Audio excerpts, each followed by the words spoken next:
Welcome to week 6 in Practical Research 1.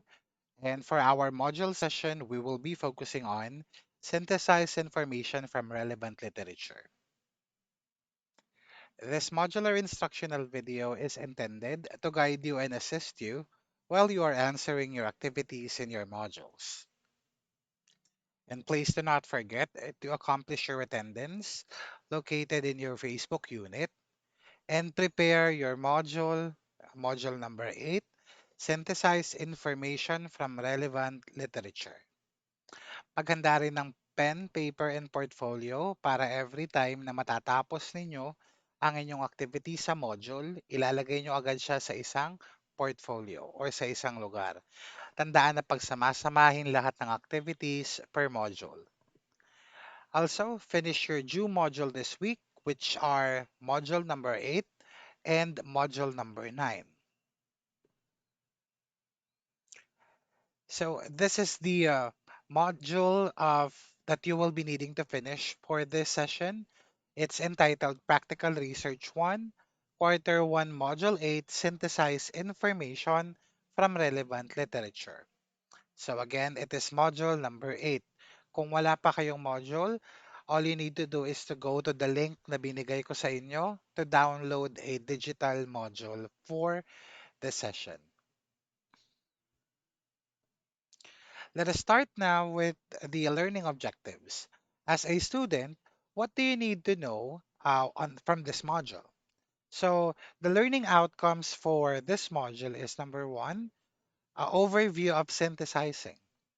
Number 2, different methods of synthesizing information from relevant literature. And number 3, determine unique characteristics or features of the literature review. So after this module, you should be able to know the synthesizing information. Ano ba yung isi-synthesize natin? Ano ba yung bubuohin natin? Learn the different methods of synthesizing information from relevant literature. So papaano ba tayo gagawa ng sarili nating synthesis gamit yung ibang literature o yung gamit yung mga na-review natin na related literature? Determine the characteristics or structures of literature review. Papaano ba tayo susulat ng literature review? Synthesize the given information using both summary table and literature review synthesis matrix. Later on, I'll be showing those to you. Organize the relevant information through thematic and chronological literature chart. And lastly, for your activity, you will be given a chance to rate a given relative information using checklist or rating scale. These are all the information na dapat ninyong matutunan from this module. Next is for our modular discussion. So, overview of synthesizing. So, one of the key component of research is literature review. So, this is actually the chapter 2 of your research paper. So if in case that you will be finishing a research paper in your practical research 3, so see literature review or synthesizing of literatures will be part of your chapter 2, which is a review of related literature and studies. And synthesizing is the combination of separate elements into a whole. Meaning to say, uh, para kayong nagluluto. So for example, nagluluto kayo ng adobo. Of course, you will be needing ingredients. And kailangan yung hanapin yung ingredients sa isang lugar. Example, sa palengke. Parang ganun lang din siya when it comes to synthesizing literature. So, hahanap ka ngayon ng rekado. For example, your main topic is COVID-19. Ano ba yung mga elemento or ano ba yung mga literature or ano ba yung mga pag-aaral na meron na sa COVID-19? So ikaw ngayon, mamimili ka at maghahanap ka ngayon ng information through internet or through the library. So, iisa-isahin mo lahat yon, then pipiliin mo kung ano ba dun yung mga magagamit mo at ano ba doon yung may kinalaman sa research mo. At pag nakolekta mo na lahat ng mga literature na may kinalaman sa research mo, that's the time na pwede mo silang pagsamasamahin ngayon para makapag-create ka ng iyong statement sa literature review mo. That's how we synthesize a literature in practical research. So, synthesizing is making a way to have connections among and between numerous and varied sources. For example, nakakita ka ng literature ang sabi is 7 to 14 days lamang daw ang tinatagal ng COVID-19 sa katawan ng tao. Then, may isa namang literature na nagsasabi na ang signs and symptoms ng COVID-19 ay pagkawala ng lasa at flu-like, para ka lang tinrangkaso. So, kung nakita mo na yon sa iyong literature, si synthesizing or the way you synthesize information, pagkonikin mo siya. So, during 7 to 14 days, kukonek mo siya doon sa isang literature mo, pwedeng ma-experience ng tao na mawala yung panlasa niya at magkaroon siya ng parang trangkaso or trangkasong signs and symptoms. So, meron kang dalawang pieces of information pero pinag-connect mo sila at ginawa mo silang isa. So, again, connection among and between numerous and varied sources and combining it as a whole. And last is it's grouped based on the topic that gives a full review of relevant literature to students' research question. Siyempre, tanungin mo muna yung sarili mo. Ano ba yung tanong na gusto mong masagot? So, paano mo ngayon igugrupo yung mga literature na nakuha mo? Lagi siyang nakadepende kung anong gusto mong malaman. Ano ba yung research question mo? So, maghahanap ka lamang ng literature na may kinalaman or relevant sa iyong study. Those are the overview when it comes to synthesizing information. So let's proceed now sa methods of synthesizing information from relevant literature. So meron tayong dalawa. First is we have what we call a summary table. So either the two you can use either the summary table or the next method. But let's focus first on summary table. So summary table is helpful in comparing the theme so you can see the relationship among ideas. Also, it helps you organize the information you have. So, when we talk about a theme, para siyang title ng pelikula or para siyang genre sa music or genre sa movie. So, pag ikaw ay magse-search sa Google or sa isang website na nag-o-offer ng mga free movies, 'di ba, pipili ka doon anong genre. Kung pinili mo yung horror, lalabas lahat ng horror doon. Parang ganun lang din siya. So theme is like a specific genre of what your literature is.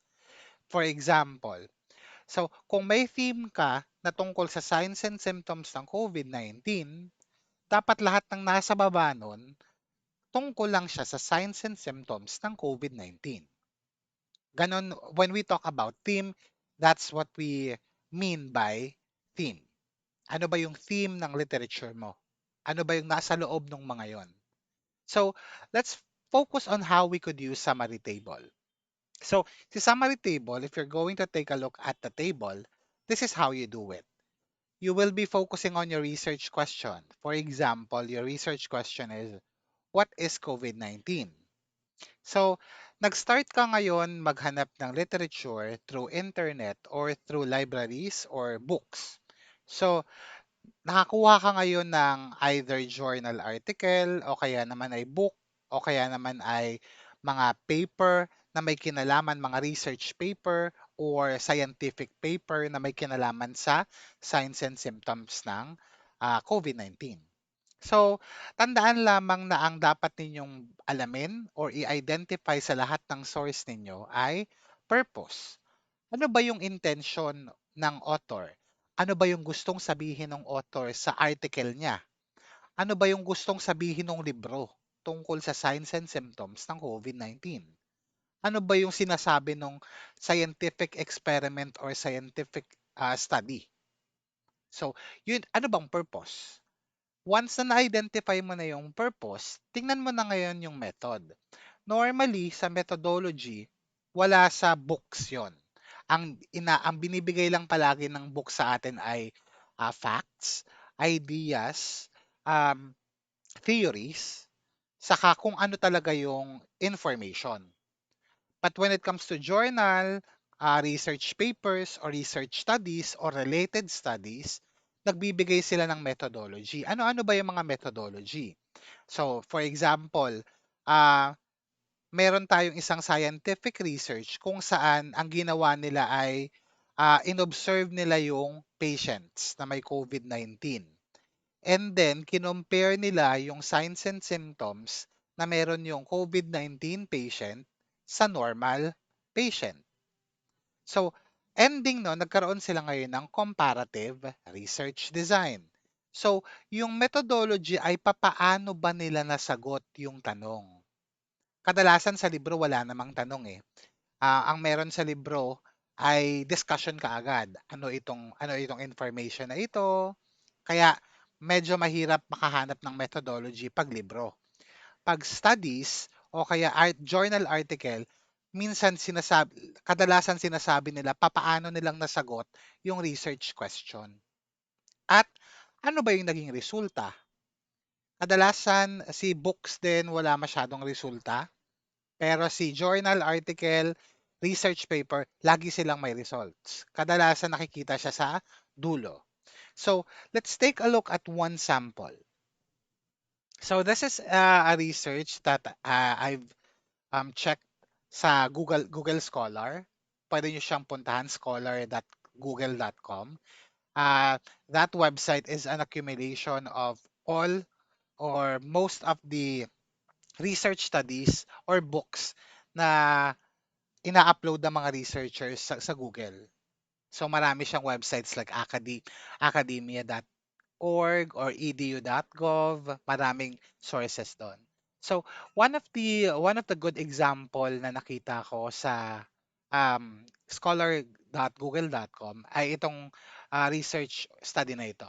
So the title is about student nurses experiences in community, I'm sorry, student nurses experiences of community-based practice placement learning, a qualitative exploration. Dito pa lang, sa title pa lang, this is the important thing that you need to remember when creating a title. So, dapat meron na siyang overview kung ano ba yung tatakbuhin ng inyong research. Ano ba yung pinaka-focus ng inyong research. So, based pa lang doon sa research title, meaning to say, ang gusto nilang malaman ay experience ng mga student nurse pag sila ay nag-community-based practice. Ibig sabihin, gusto nilang malaman ano bang nangyayari sa mga student nurses pag naka-duty sila sa community, sa mga health centers, sa mga malalayong lugar. At most of the time, makikita nyo rin kung ano yung research design or methodology, paano nila malalaman yung experience, yung tanong nila. A qualitative exploration is a research design. Ibig sabihin, pwedeng tanungin nila yung student nurse, pwedeng samahan nila yung student nurse. So, what I'm telling you is, pagka kayo ay nagbabasa ng review of related literature, sa title pa lang, kadalasan malalaman na ninyo ano ba yung research na yon, para saan ba yung research na yon, paano kaya nila isasagutin yung tanong. So, a clear and concise research title is a very good practice para yung reader ninyo mainggan yung basahin kung ano yung research nyo. So, next, pag naintindihan na ninyo at nakapag-decide na kayo na may kinalaman ito sa aking research, so that's the time na pumunta na kayo sa content ng research. So, kung maghahanap kayo ng research online or maghahanap kayo sa library ng mga research, makakita kayo ng napakadaming format, napakadaming itsura ng research. Because again, uh, research actually depends kung nasaan kang institution. yung format at kung paano sinusulat ang research, nakadepende kung sino ang research advisor mo o sino yung institution na ginagawan mo ng research. Example, itong institution na ito, si Elsevier, so iba yung format niya. Ito yung format niya. Yung research sa akin naman, as a research advisor, iba din yung format ko. Ang format na pinagagawa ko sa aking mga estudyante, let me just get one example para kayo ay guided. So, one example ay ito yung research before ng aking this is the chapter 1 of one of the groups sa nung grade 12 na sila ngayon. So, this is the format that I am actually intending them to do. So, kung makikita ninyo, yung chapter 1 niya o yung format niya ay ibang-iba sa format nito. Again, huwag kayong magtataka dahil that depends on the institution's format. Ano yung format ng institution? So sa kanila, ito yung format nila. So first thing, pag nakakita na kayo ng research na sa tingin ninyo ay makakatulong sa inyong study, basahin nyo agad yung summary.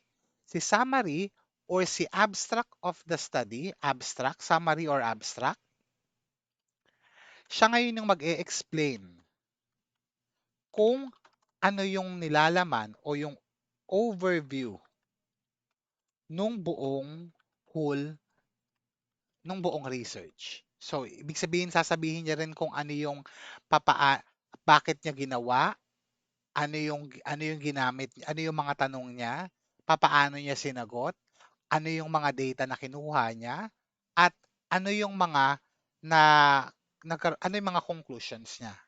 So, summary lang siya ng buong research. So, basahin niyo siya ngayon dahil mas marami kayong malalaman pag binasa niyo yung summary. So, let's double check yung summary na ginawa sa study na ito. So, if you're going to read this part hanggang this part, this actually states the main problem at ano ba yung focus ng study. Kung babasahin niyo ito mula rito, this qualitative study explored 6-year student nurses experience. Makikita nyo ngayon yung scope and limitation. So, ibig sabihin, ang mga respondents or key informants niya ay 6 na second-year student nurses na may experience yung 12-week community-based practice. Yan yung scope and limitation niya. Sila yung key informant. So, next, kung makikita mo to ngayon, na-discuss ko nito sa inyo, lived experiences, meaning to say, siya ay gagamit ng phenomenological. And next, the data were analyzed using content analysis. So ito na yung paano nila ngayon i-interpret yung data analysis. And lastly, dito sa may part na to, gumawa siya ng theme at i-discuss niya ngayon kung ano yung mga conclusions and implications niya. If you're going to take a look, so this is the chapter 1. Chapter 1, we are talking about problem and introduction ng problem. This is your chapter 1, kasama ito sa scope and limitation. So, si chapter 2, hindi siya included kadalasan sa summary kasi those are literatures. Galing siya sa iba. So, if you're going to take a look at this part, this is your chapter 3. For data analysis, this is your chapter 4. And lastly, this is your chapter 5. So, si summary or abstract ng isang research, ipapakita niya sa iyo kung ano yung overview na ginawa ng researcher mula chapter 1 hanggang chapter 5. Kaya, importanteng basahin nyo agad, example related ito sa research ko, basahin nyo agad yung summary. Then, pag nabasa nyo ngayon at may kinalaman, pwede nyo na ngayong tanungin, paano nyo ginawa? So, pwede na kayo ngayong magsimulang magbasa. So that's actually how you check kung papaanong nagkakaroon ng review of related literature. Okay? So so if we are talking about journal, so yun yung mga journal at mga research paper na pwede nyo makita online. Madami yan. So, depende na lang kung anong topic ninyo at kung ano yung mga research na um, pwede ninyong makuha. So, sir, po pwede po ba na libro? Yes, po pwede naman na libro. Lalong-lalo na kung kayo ay gagamit ng mga theories. Kadalasan pag theories, gumagamit tayo ng libro. Well, one example is, let me pull up a book na akin chinecheck. So, for example, gusto ko ngayon ang epidemiology. So, sa epidemiology ngayon, meron akong mga libro.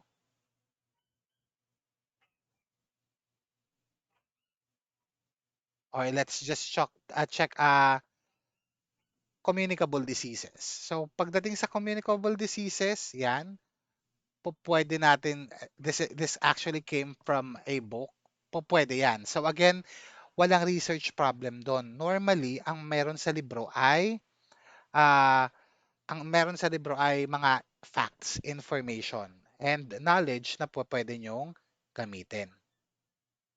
So, going back sa ating, let me let me show you kung ano ang yan. So for example, this biostatistics for epidemiology. So libro siya. Pwede ko siyang kuhaan ng idea ngayon. Kaya lang, wala akong masyadong makikitang summary, hindi kagaya ng research na ito. Itong si research na ito, diretso na agad, title, tapos summary kung papaano niya sinagot yung research question niya. But when it comes to books, kadalasan ang hinahanap natin dito is idea. Ano ba yung example? Ano ba ang definition ng public health? So, pwede natin siyang kuhain dito ngayon. Okay. According to this book, ang public health ay, okay. So, ganito natin ginagamit yung mga libro. So, pag nalaman na natin ngayon yung purpose, methods, and result, we can now combine yung tatlong ito para makakreate ng comprehensible literature review. For example, so notepad tayo. So, ano ba ang purpose ng author na ito? So, ito ang gagamitin nating example, ha? So, the purpose of the student, so according sa kanya, gusto niyang malaman kung ano bang nai-experience ng mga estudyante sa community-based practice. So, first, ano ba yung intention niya? So, the author's intention is to identify the experiences, the lived experiences of student nurse during their community duty.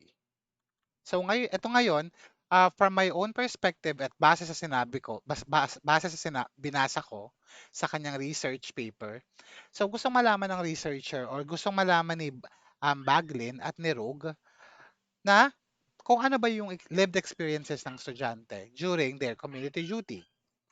So, next step. So, according to that, ano yung methodology na ginamit? So, yung methodology ginamit ni researcher ay phenomenological. Ibig sabihin, ito ay uh, the researcher used phenomenological approach to identify okay, to discover the lived experiences of students while having their community duty. Okay, so ito ngayon yung paraan para masagot nung ni Baglin yung kanyang tanong. Ano ba yung lived experiences ng estudyante habang nagko-community sila? So, phenomenological yung kanyang approach. So, logical. Yan. Okay. So, this time, ito, research design lang ba yung kailangan nating malaman? Siyempre hindi. Kailangan nating malaman ngayon. So, that's the time na papupunta kayo ngayon sa ilalim. Hanapin nyo ngayon kung papaano kayo. Ito yung literature review niya. Mamaya, babalikan natin to kasi may ginawa siya dito na pwede nyo rin gawin. Yan. Punta tayo ngayon kay method. So, according ngayon to our researcher, paano siya ngayon nag-data collection? Ano yung mga methods na ginamit niya? So, kung babasahin natin to siya ngayon, so the study data were collected from semi-structured, contemporary, contemporaneous, reflective diaries completed by the 6 participants. Ibig sabihin, ginamit niya yung phenomenological research design at binigyan niya ng diary yung mga participant para isusulat nila yung pang-araw-araw na ginagawa nila habang sila ay naka-duty sa community. So, ito yung method at ito yung paraan ng researcher para masagot niya yung tanong na ano yung lived experiences ng mga estudyante habang sila ay nagko-community. At pag sinabi nating data collection method, ito na yung paraan. Yan, study participants. May mga isa pa ito kung saan nagkaroon ng registration, namili kung sino yung makakasama sa study. Binigyan nila ngayon ng reflective diary. So, one example ng mga sagot ng mga nurses ay yan. So, ito ay data analysis at data coding na. Inaalam na ninyo ngayon base sa sagot ng mga nurses, ano ba yung nag-experience nila? Okay? So, collection methods, kadalasan nandito lang siya. And lastly, when it comes to outcomes, pupunta kayo ngayon sa findings and discussion or chapter 5. Chapter 5 includes recommendations, summary, and conclusion. So, ibig sabihin, nung kinolekta niya ngayon yung reflective diary galing sa mga participant niya or key informant niya, ito yung mga nabuo niyang theme. So according sa mga sinabi or mga sinulat ng mga nurses, theme number 1, nature of community placement. So theme number 2, relationships, teamwork. Theme number 3, learning opportunities in practice. So, pinagsama-sama din niya lahat ng idea na nakuha niya mula sa mga diaries ng kanyang key informants. At nakabuo siya ngayon ng themes base doon sa pagsama-samang sagot ng kanyang mga key informants. So, that's thematic approach. So, ngayon, pag nalaman na natin yung resulta, so ano nga ulit yung resulta? So, theme number 1 ay, sabi rito, theme number 1 ay the nature of community placement. The nature of community placement. So, one of the results ay may kinalaman daw yung experience ng mga estudyante sa kanilang community, depende kung paano yung nature ng na-assign sa kanilang community. So depende, iba-iba pala yung nai-experience nila, depende sa kung anong community sila na-assign. Next, syempre kailangan ng relationship at teamwork na importante pala sa isang community nurse na meron kang relationship na ma-establish sa mga tao, sa community para mas mabigyan mo sila ngayon ng proper treatment. So ito ngayon yung kanyang result. So this time, ang gagawin nyo ngayon ay pagsasama-samahin nyo siya. Following the proper citation, so according to, okay, sabihin na lang natin na The lived experiences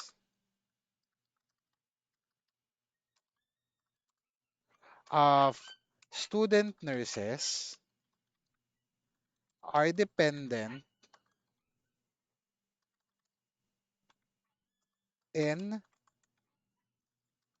relationship establishment to the community and the nature of the community they were assigned. Next, uh, the results was concluded through the reflective diaries provided to the key informants. And lastly is, syempre, kailangan nating banggitin ang ating ah, author. Ang ating author ay si M.R. Baglin at si Surag. So, ang gagawin natin dyan ay unahin natin si Baglin and at kailan siya na-publish? Na-publish siya or nirelease siya ng May 29, 2009. So, it is 2009. So, this now is one type of synthesis ng inyong literature. So, hindi ko kung mapapansin niyo na hindi ako nangopya kung ano yung nandirito. Dahil again, we are avoiding plagiarism. So, all you need to do is to understand ano ba yung literature ninyo. Then, sagutin niyo yung tatlong tanong na ito. Ano ba yung purpose? Ano ba yung method? Ano ba yung resulta? And then, i-combine ninyo ngayon yung tatlo na yon para makagawa kayo ng cohesive and current na synthesis ng inyong literature review. Okay? So, that's how we use summary table. Pagka tayo naman ay gagamit ng literature review synthesis matrix, this one is actually easy. Mas madali siya kumpara kanina. So, this one is more of thematic approach siya. So, thematic approach siya in a way na kailangan mo lang alamin ano ba yung main idea ng gusto mong malaman. For examples, COVID-19 effects to Navota City. So gusto kong malaman dyan ngayon, ang pinaka-main idea niyan ay signs and symptoms of COVID-19. Next, gusto kong malaman dyan employment rate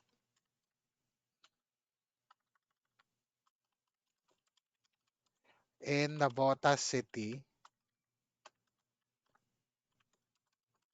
during the pandemic. Next, ano bang pwede nating main idea dyan? Treatment for COVID-19. And syempre, incident rate kung ilan yung nagkaroon ng COVID-19 sa Navota City. So ito yung mga main idea ko para masagot ko yung ma-research ko or masagot ko yung mga tanong ko ngayon. Ano ba yung mga signs and symptoms? So this time, meron ka ng main idea 1, 2, 3, and 4. Ang idea nyo ay signs and symptoms, employment rate. So guided na kayo ngayon kung ano yung i-research nyo. Maghahanap na lang kayo ng source base sa kung ano ngayon yung main idea ninyo. Ibig sabihin, kung signs and symptoms to, hanap ka ngayon ng literature tungkol sa signs and symptoms ng COVID-19. O, main idea number 2, employment rate. Ito rin yung tinatawag natin na thematic approach. Pag sinabi natin thematic approach, balikan natin ngayon si research ngayon. So ito yung literature review niya. Kung mapapansin mo, may introduction siya dito at meron siyang ito. So, ang tawag dito ay theme. Meaning to say, Lahat ng nasa ilalim nito ay may kinalaman sa value of practice placement learning. Lahat ng sources na yan. At lahat, meron siyang pangalawa, practice learning environment, pangalawang theme niya or pangalawang main idea niya. Ibig sabihin, lahat ng patungkol sa practice learning environment na RRL nandirito, nasa ibaba niya. So, that's what we call thematic approach pagdating sa literature review. Or pwede niyong gawin din itong literature review synthesis matrix. Ito, mas madali siya in comparison sa kanina. Kaya lang, halos parehas lang din naman. Mas gusto kong gamitin ito. Why? Kasi mas madali na kayong makakapagbuo ng synthesis kasi meron ng purpose, method, at result. Iniisa-isa nyo lang siya. Unlike dito na naghahanap lang kayo ng sources tapos i-combine nyo lang siya para magkaroon kayo ng main idea. So, those are the two methods na pwede nyo gamitin.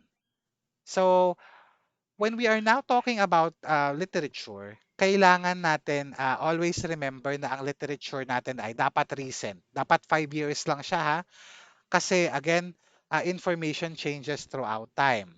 So, we have what we call chronological literature. Pag sinabing chronological literature, sino ba yung pinaka-latest? I-arrange natin siya sa pinaka-latest. Example, ito yung tatlo kong literature. So, ang gawin natin is i-arrange natin siya kung sino yung recent hanggang sa pinaka-late na. Next, pwede rin siyang date kung kailan na-publish. Examples, ito kasi sinulat siya eh. Ito, pinublish siya sa Mumbai, India, ganun pa din, time lang. Or pwedeng by trend. Okay, so lahat ito patungkol lamang sa coronavirus. So, ano ba yung trending, pinaka-latest sa trend ngayon, sa um, pinaka-late na trend ngayon sa COVID-19. So, ganun lang din. So, ang importante kay chronological literature, nauuna yung pinaka-recent. Pag sinabi naman nating thematic literature review, these are actually theories or themes. Yung sinabi ko kanina, yung pinakita ko sa inyo kanina. So, for example, your topic is about the internet problem ng mga ICT students sa Philippines during distance learning. Pwedeng ito na yung mga themes ninyo. Ibig sabihin, lahat ng makahanap niyong literature tungkol sa internet connection ng Pilipinas, dapat nakalagay lang siya sa ilalim nito. Lahat ng makahanap ninyo tungkol sa ISP o Internet Service Provider, kung kunyari Globe, Smart, lahat ng literature tungkol doon, sa ilalim lang nito. So, ganun si thematic literature review. So, hopefully, may natutunan kayo when it comes to synthesizing information from relevant literature. And since this is the end of our modular session, do not forget to finish the activities. What's in, what's new, what is it, what's more, what I have learned, and what can I do, and additional activities. Etong dalawa ay importante dahil ito ay inyong performance task. So, if you do have questions, feel free to ask me sa Facebook group natin or sa Facebook Messenger. Again, maraming salamat sa pag-attend at panood ng video na ito. Hopefully, this will guide you in answering your module. Again, I'm Mr. Avenido and have a great day.